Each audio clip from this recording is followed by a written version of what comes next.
Hey there, CINEMASTER fans. Hope you're ready for some movie magic. Let's dive right in. The movie The Oxford Murders. In 1993, in the quiet town of Oxford, where nothing exciting ever happens, an old woman is found dead in her study. From the outside, the cause of death seems to be natural. However, there is a strange mathematical puzzle near her body. In the following weeks, several other people are mysteriously murdered. Every time the cause of death looks natural, but there is always a mathematical puzzle left behind at the scene of the crime. The police are forced to take help from an acclaimed mathematician to solve the mystery. It all starts inside Oxford University, where Professor of Mathematics Arthur Seldom is giving a lecture on the book Tractatus Logico-Philosophicus. The book was written by an Austrian philosopher, Ludwig Wittgenstein, while he was in the middle of World War I. According to Professor Seldom, the writer wanted to analyze if humans can know the truth about anything. In order to find the answer, Wittgenstein used mathematical logic because it is a subject that is free from the biases of human beings. He ultimately came to the conclusion that there is nothing like absolute truth. There is no singular irrefutable argument which might help answer the questions of mankind.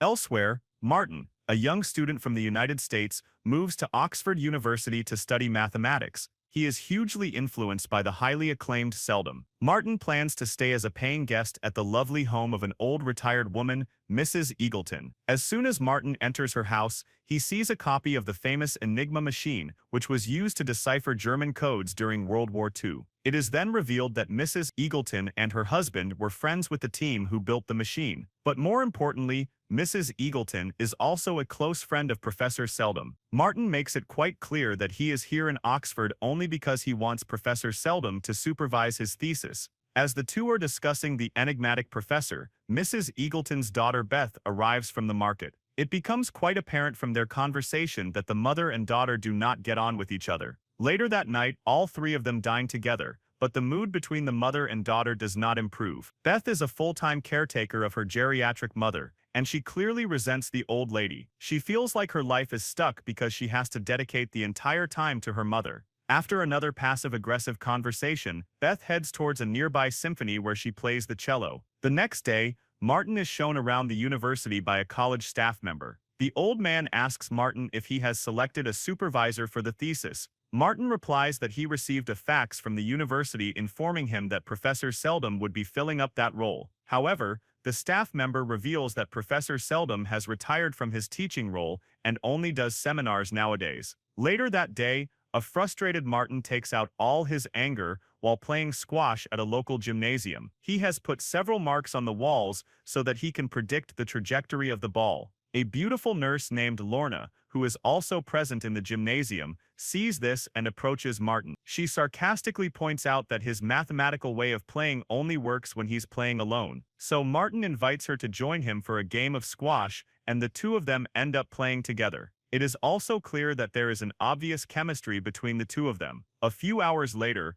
Lorna drops him off at home, and both of them agree to have another match soon. Beth is watching the whole scene from the window and starts to get jealous. She immediately confronts him at the door and points out that it cannot be mere coincidence that he chose this house to stay in. She accuses him of strategically using her mother to gain access to Seldom. Martin completely refutes this argument, but does agree that nothing happens by coincidence. Beth then asks him how he remains so happy and jovial with everyone around him. In response, Martin says that he simply goes with the flow. He has a simple philosophy in life. He would rather do something and make mistakes rather than wasting his life by doing nothing at all. He casually suggests to Beth that she too will be happy if she follows his mantra. It does not take long for Beth to reconcile with Martin as she later interrupts him in the shower. He shows him a newspaper announcement, which reveals that Seldom is giving a lecture soon. This could be Martin's chance to make a mark, or even meet his idol. After a few days, Professor Seldom is once again lecturing a new group of students about the absence of absolute truth, but this time around,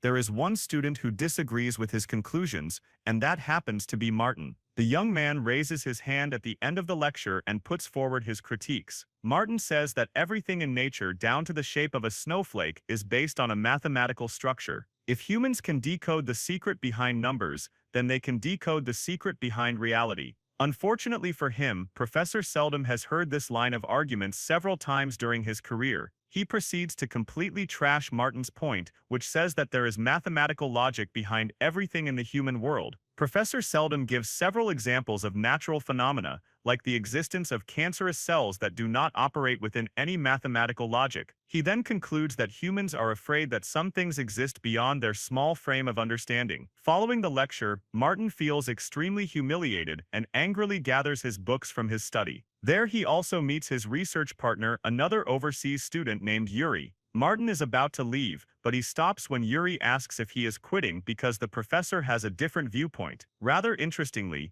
Yuri appears to loathe Seldom with an intensity for some unexplained reason. Shortly afterwards, Martin returns home and packs his bags because he plans to return back to the US. By sheer coincidence, he meets Seldom on the doorstep. The duo engage in a bit of conversation, and the professor explains that he is there to visit his old friend Mrs. Eagleton. They both apologize for their respective behaviors during the lecture and enter the house. To their utter horror, they discover Mrs. Eagleton's lifeless body on the sofa. It appears that she was playing a game of Scrabble when she died. When the police get wind of this incident, they take both the professor and Martin for questioning. Howard Int reveals everything truthfully and points out that he and the professor discovered the body at the same time by pure coincidence. Martin also clarifies that he had met the professor only once before, and that was during the lecture earlier that day. On the other hand, Seldom drops a surprising bomb on the investigating officer. He explains that he was at the house because the murderer told him to go there. The old man claims to have received a note during the conference, which read, "The first of the series, followed by Mrs. Eagleton's address and the time of the murder." It is revealed that Seldom has published several books where he compares logical theories with serial murders. Because of this, he regularly receives a lot of unhinged letters and barely pays attention to such things. That is exactly why he threw the note in a trash can in the street while he was headed towards Mrs. Eagleton's house. The investigating officer immediately sends his deputy detective to retrieve the note. Seldom then tells the officer that there was a perfectly hand-drawn circle beneath the text. He thinks it is a symbol, the first element of a logical sequence. However, even after the interview, the investigating officer struggles to see a connection between the murder and the circle symbol. He seldom explains that in the real world there are no murders that are committed purely for intellectual reasons. According to him, every serial killer in existence has an emotional, monotonous reason instead of a purely intellectual one. He thinks that whoever murdered Mrs. Eagleton wants to prove that this hypothesis is completely wrong. By doing so, the criminal will have proved that he is more intelligent than Professor Seldom. The circle is a perfect symbol to start a logical series, meaning that this is only the beginning of a sequence of murders. After a while, the professor tells Martin that Mrs. Eagleton had cancer, which could have ended her life at any moment. Martin speculates that this may be the reason why the murderer chose her. The criminal is trying to demonstrate that he is committing the crime purely for intellectual reasons. His aim is to inflict as little harm as possible, which is why he chose someone that could have died at any moment. He could have found out about Mrs. Eagleton's illness from her hospital records, and that made her the perfect victim. The only mistake the killer made was that he accidentally broke the old woman's nose. Professor Seldom finds this theory plausible and asks Martin what he thinks the killer will do next. The young man replies that maybe he will try to be more careful so that he can commit another murder, an imperceptible one. While they are having this conversation, the professor sees that two police officers are headed towards the local orchestra to break the news to Beth. He intercepts them and insists that he will be the one to share this news with Mrs. Eagleton's daughter. Seldom then goes into the orchestra, while Martin quietly rushes to the balcony to observe what happens next. He sees the professor whispering this bad news to Beth, but there is something else that catches his attention. A member of the same orchestra begins to cough violently and looks very ill. That night, Martin is quietly examining the photos from the scene of the crime in his room when Beth arrives. She tells him that she was interrogated for 2 hours and feels that she is the chief suspect in her own mother's murder. Martin sympathizes with her because she has spent so much of her life caring for the old lady. Upon hearing this, Beth reveals that she is almost relieved that her mother is dead now. For the past 5 years, her life has revolved around her mother, and she feels incredibly stuck. He tries to comfort Beth, but she takes this opportunity to make romantic advances towards him. When Martin rejects it, Beth gets embarrassed and runs to the next room. The following day, Yuri congratulates Martin for getting his name in the paper alongside Seldom. He also points out that Professor Seldom has always been very spookily lucky with such events. It is revealed that Seldom and Mrs. Eagleton were the only survivors of a car crash that killed both of their families. Following this, Martin goes to meet Seldom in a local pub. The two once again have a heated conversation about the existence of absolute truth, but this time, their conversation is centered around the murder of Mrs. Eagleton and not simply philosophical discussion. Seldom says that they can never be 100% sure who committed the murder because they will never have all the possible irrefutable evidence. But Martin retorts that the police are doing their job and whoever they will catch can be proved to be the murderer beyond reasonable doubt. The professor loses his temper and reveals that the deputy detective was unable to find the note that the murderer had given prior to the crime. This means that if the killer decides not to commit any other murder, Beth will be declared as the culprit because the circumstances surrounding the murder point towards her. The police may not have the absolute truth, but it will not matter in the end. This revelation hits Martin hard, and he goes to the squash gymnasium to blow off some steam. He is joined there by Lorna, who tells him not to be so hard on himself, but Martin is bothered by something else. He reveals that he is actually enjoying this whole fiasco because this murder has allowed him to spend a lot of time with his idol, Professor Seldom. He feels horrible because he is having a jolly good time despite the circumstances. Lorna points out there is nothing wrong about admitting one's genuine feelings.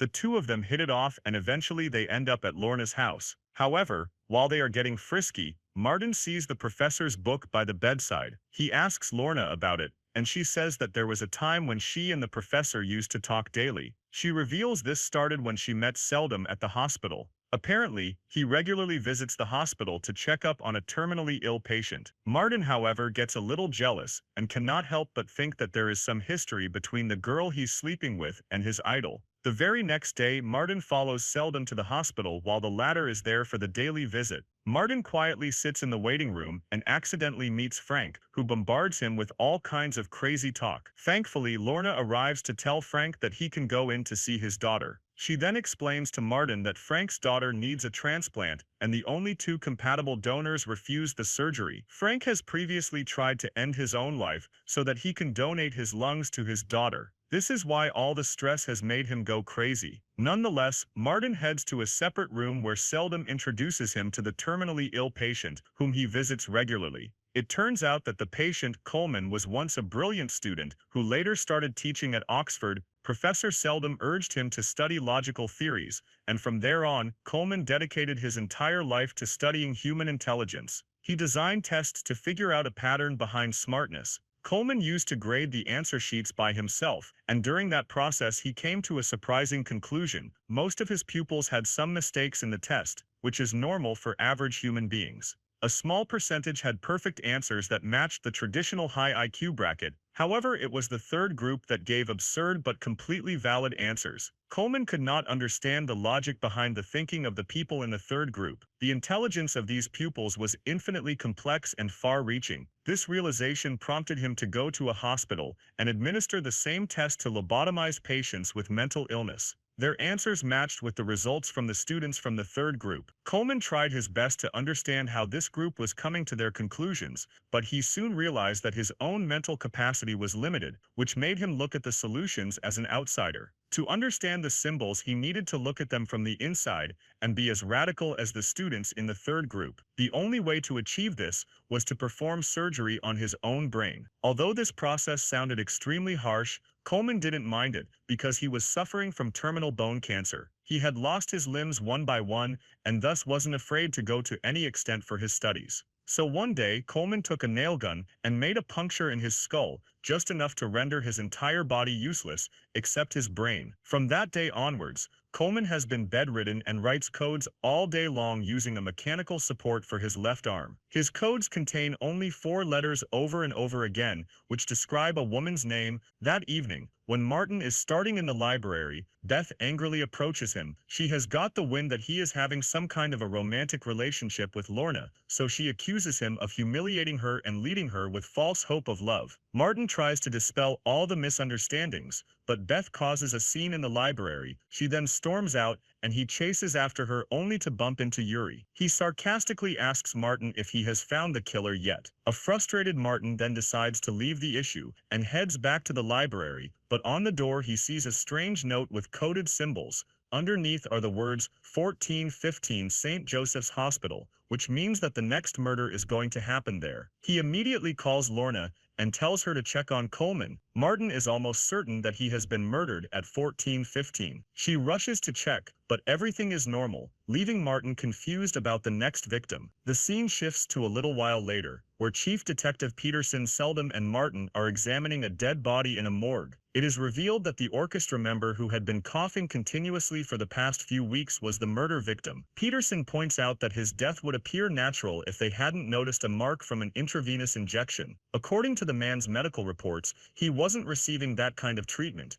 This means that he was deliberately poisoned, and the whole pattern is exactly similar to the first murder. They had already concluded that the murderer is trying to prove Professor Seldom wrong, so the culprit followed Seldom to the hospital that he regularly visits, and carried out a murder which could easily be mistaken as a natural death. Following this, the three men hold a meeting in the professor's office. The murderer has left behind clues in the form of symbols. All these symbols belong to a mathematical sequence, and they can stop the murderer if they can decipher what the next symbol will be. The professor does have a vague idea what the next symbol will be, but he is unwilling to be 100% sure. Peterson summarizes by saying that there is going to be another murder because they can't solve this puzzle. That evening, Martin is headed towards a restaurant when he accidentally bumps into Seldom. It turns out that both of them have been separately invited by Lorna for the same dinner. Turns out she has had a prior relationship with Seldom, and the two were physically intimate. Martin is aghast by this revelation, but she brushes it off because they have more pressing matter at the moment. Lorna tells them that there was no traditional toxin in the victim's blood. The poison that was used was so niche that only experienced healthcare workers could have known about it. Seldom cheekily points out that this new information puts Lorna as one of the chief suspects of the murders. The professor also boasts about his physical relationship with Lorna, which irritates her. She eventually storms out of the dinner, leaving the two men alone. This is when the professor reveals to Martin that he knows what the third symbol is. He even writes it on a folded napkin and hands it to Martin. The old man gives him the option of looking at it now or working it out for himself and proving that he is not an idiot. A few days later, Martin goes to watch Beth practicing in the orchestra. She tells him that her last concert will be on Guy Fawkes Night, which he promises to attend. She leans in for a kiss, but once again, Martin curbs her. A jealous Beth then reveals that Peterson had questioned her about Martin a few days ago. During this interrogation, she may have exaggerated a few details which may incriminate Martin in the murders. He goes to see Lorna and shares his worries that he is now the chief suspect. It turns into an argument, as Martin is jealous that he may be sharing Lorna with Seldom. Fed up of everything, Martin goes to have a drink with Yuri. Unfortunately for him, Yuri is also upset about an upcoming mathematical convention. A presentation is being held to showcase the solution of a complex theorem that is now being solved by a mathematician from Cambridge University. Apparently, Yuri was the one who came with the solution several years ago, but when he shared it with Seldom, the latter shot it down. This explains why Yuri has always held a resentment towards the professor. Martin takes his deranged research partner back to their dorm room, but there he finds a picture of Yuri with Seldom. Neatly tucked in the photo frame is an invitation card for the Guy Fawkes party. 2 nights later, Martin goes to the party and meets Seldom there. The professor reveals that he has been closely followed by Scott, the deputy detective, for 2 days now. As the performance begins, Martin sees Yuri sneaking backstage with something hidden under his cape. He is worried that his research partner has gone mad and wants to take revenge on the professor, so he alerts the chief inspector, who is also there in the audience. They quickly catch Yuri, but discover he was simply holding a protest banner against the professor. Peterson realizes that this incident has diverted all the police officers in the area away from Seldom, who is now sitting unguarded in the audience. At the end of the performance, another member of the orchestra starts to cough and eventually collapses to his death. In the car ride home, the inspector reveals that the third symbol, a triangle, was discovered on the conductor's stand near the victim. The inspector demands that Seldom tell him everything he knows, but the professor indicates that perhaps now is not the best time. Martin takes the hint and gets out of the car, so that the two men can have a chat in private. The next day, on the way to the mathematical presentation, Seldom apologizes to Martin and tells him that he doesn't want him to stop thinking about the puzzle. He tells him that the fourth symbol is going to be revealed in the papers, and hopefully the murderer will think that Seldom recognizes his intelligence and stop his killing spree. That afternoon, while Martin is with learning, he starts to figure out the next symbol in the sequence. They rush to the nearest bookstore